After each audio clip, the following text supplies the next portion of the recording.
के नेता प्रतिपक्ष उमंग सिंगार आए, वो आदिवासियों में हिंदुत्व नहीं है, कमाल हो गया है, शर्म आती है, ऐसा नहीं होना चाहिए। राजनीति करो, जरूर करो, लेकिन हिंदुत्व के ऊपर ये प्रश्न उठाना जनता माफ नहीं करेगी। हमारा द्वारा बोला गया शब्द बहुत महत्व रखता है। इस देश और प्रदेश की जनता बहुत गंभीर है, इसी कारण से कांग्रेस की दुर्दशा हो रही है। मैं मान के चलता हूं कि कांग्रेस के नेताओं को इस बात का।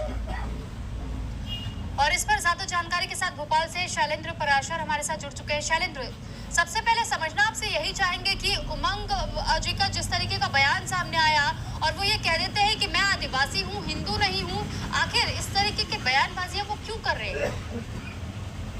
बिल्कुल निश्चित ही जिस तरह से उमंग सिंगार नेता प्रतिपक्ष द्वारा जो बयान दिया गया है, क्योंकि इंदौर के मालवा क्षेत्र से ये आते हैं और मालवा क्षेत्र में 6 जिले आदिवासी बाहुल क्षेत्र है।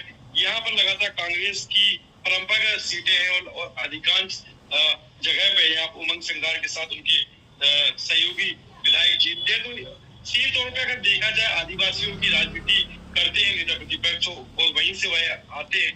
लेकिन अगर दूसरी ओर हम देखें कि जिस तरह से आदिवासी हिंदू नहीं है का जो बयान आया है, हमने ग्राउंड रिपोर्ट पे जानकारी ली है। तमाम आदिवासी समाज के लोग बहुत सीधे सरल और शांत स्वभाव के होते हैं, मंदिरों की पूजा करते हैं, स्वतंत्रता सेनानियों की पूजा करते हैं।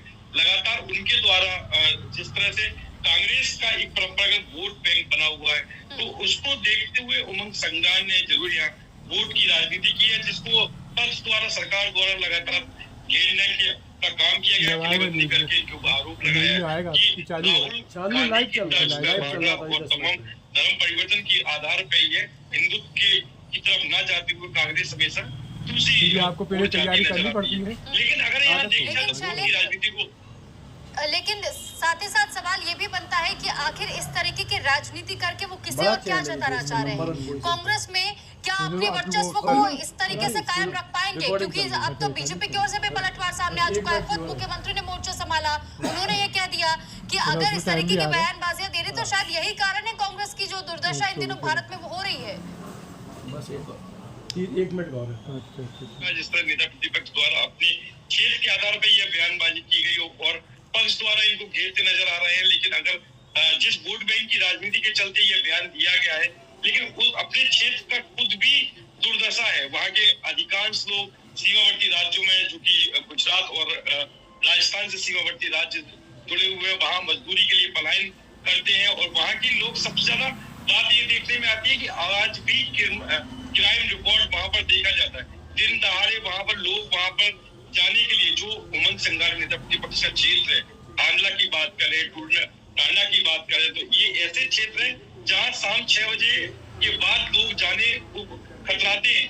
दिन दहाड़े बस वहाँ लूट ली जाती है और तमाम वहाँ पर अनैतिक कार्रवाई गतिविधियां संचालित होती है। पुलिस भी अगर वहाँ जाती है तो काफी घेराबंदी और सैकड़ों जवानों के साथ जाती है। क्राइम रिकॉर्ड बढ़ रहा है, मजदूर पलायन के लिए तैयार है।